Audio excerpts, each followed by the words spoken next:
I'm shocked. I'm shocked. Yes, go ahead. Well, the whistleblower gave a very inaccurate report. And as you know, certain of the media released information about a man that they said was the whistleblower. I don't know if that's true or not. But what they said is he's an Obama person. It was involved with Brennan, Susan Rice, which means Obama. But he was like a big anti-Trump person, hated Trump. And they said terrible things. Now, I don't know if it's true or not, but that was reported by some of the media, so you'll have to find out. I don't know why the media is not on it, because the whistleblower gave a very inaccurate report about my phone call. My phone call was perfecto. It was totally appropriate. But he gave a report, he or she, but according to the newspapers, it's a he. They think they know who it is. You know who it is. You just don't want to report it. CNN knows who it is, but you don't want to report it. And you know, you'd be doing the public a service if you did. The whistleblower gave a false report. And because of that false report, people thought bad things were done. And then you had Schiff go out and speak before Congress and before the American people and give a false story. He made up a story. And then I released, after all this was done, I released, and everybody said he didn't do anything wrong. But the whistleblower should be revealed, because the whistleblower gave false stories. Some people would call it a fraud. I won't go that far, but when I read it closely, I probably would. But the whistleblower should be revealed. Then I want to ask another question of you. Where is the second whistleblower? And why did Schiff make a lie when he said about what I said on the phone call? And why didn't the lieutenant colonel say that he wrote a letter to the White House with certain little comments about the phone call? And all of those many people that listened to the phone call, why didn't they have a problem with it? Because they didn't have. Many people listened to calls between, I know that. And for instance, the Secretary of State Pompeo was on the call. Nobody had, with all of those people, very few people that I know came forward. And they only came forward when you asked.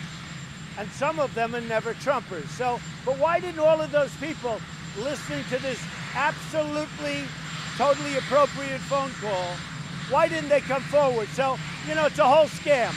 It's an impeachment scam. And you know what it is? It's between the Democrats and the fake news media. We'll be showing that to you real soon, okay? Yeah, go ahead. Go ahead. In terms of the African-American community, are you concerned that the possibility of impeachment might hurt your standing? No, I think I have a great standing in the African-American community, because if you look at what we've done, as you know, we have the best unemployment numbers in the history of our country for African-Americans. We have the best poverty numbers. We have the best employment numbers. And I'm doing great. African-American community gets it. And I did criminal justice reform. Nobody else. I did it.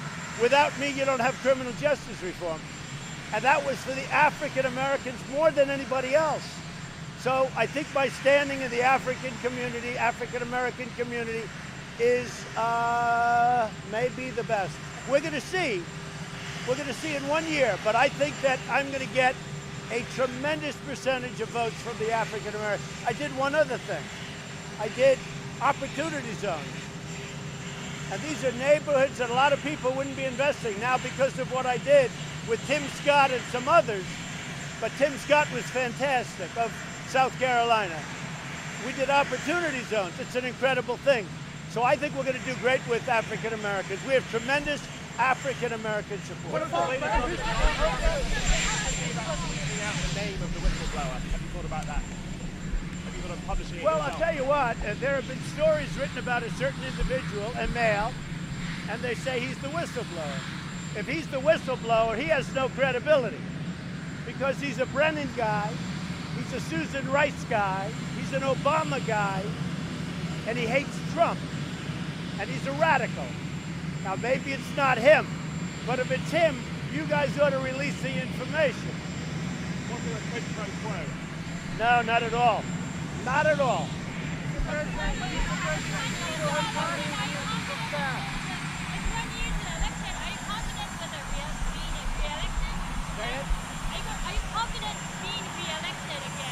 confident. Our poll numbers are great.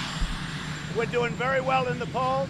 And by the way, not that it's very important because you got elected, but the impeachment polls have been very, very strong, and especially in the swing states. I think you see that. The swing states, they don't want to hear about it. And we have polls. People don't want to hear about impeachment.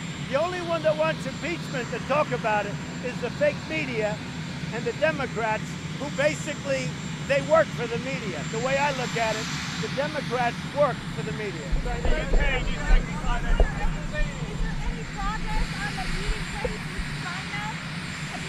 Yeah, there's progress, and first I want to get the deal. I mean, the meeting place to me is going to be pretty easy, but first we'll see if we get the deal, and if we get the deal, the meeting place will come very easily. It'll be someplace in the U.S. According to several recent polls, more Americans want you to be impeached or removed. No, you're reading the wrong polls. You're reading the wrong polls. You're reading. Let me just tell you, I have the real polls. The CNN polls are fake. The Fox polls have always been lousy. I tell them they ought to get themselves a new poll strip. But the real polls, if you look at the polls that came out this morning, people don't want anything to do with impeachment. It's a phony scam. It's a hoax. And the whistleblower should be revealed because the whistleblower gave false information. Do you still have confidence in Mick Mulvaney? Well, he's working. As long as he's with me, I have confidence. So in the UK, do you side with Boris Johnson or Nigel Farage if you have to choose? I like them both. Look, I think Boris is the right man for the times. He's really for the times. He's a great gentleman. He's a wonderful guy. He's tough, he's smart, and I think he's going to do something. I just hope he does it so the U.S., which is by far the biggest economy in the world, not even close. Since I took office, we picked up trillions of dollars, trillions. And frankly, China has lost trillions of dollars, as you very well know. We're far and away the #1 economy in the world. And if you do it a certain way, we're prohibited from trading with the UK. That would be very bad for the UK because we can do much more business than the European Union. So I think Boris will get it right. They're both friends of mine.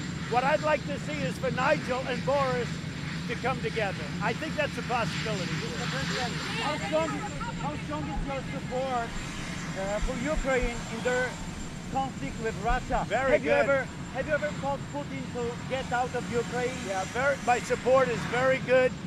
My relationship with Ukraine is very good. My relationship with Russia is very good. My relationship with China is very good. People don't understand. I get along, but nobody's going to mess with me. Do you have any status update on the John Durham investigation? The John Durham investigation is moving along. That's up to Attorney General Barr, highly respected. John Durham is one of the most respected prosecutors in the last 50 years of this country. And I let them do their thing. It's Bill Barr and John Durham. And what they come up with will, I think, be very meaningful. We'll see what happens. I do not get involved with it. That's up to them. And by the way, I'd be allowed to get involved with it if I wanted to. But I chose not to. It's up to Bill Barr. But the John Durham investigation is a very important, I feel, one of the most important investigations in the history of our country. Okay? Do you have a date or a venue for the president? Say it? Do you have a date or a venue? No, we don't, but it could happen. Something like that could happen. I know they'd like to meet, and something like that could happen.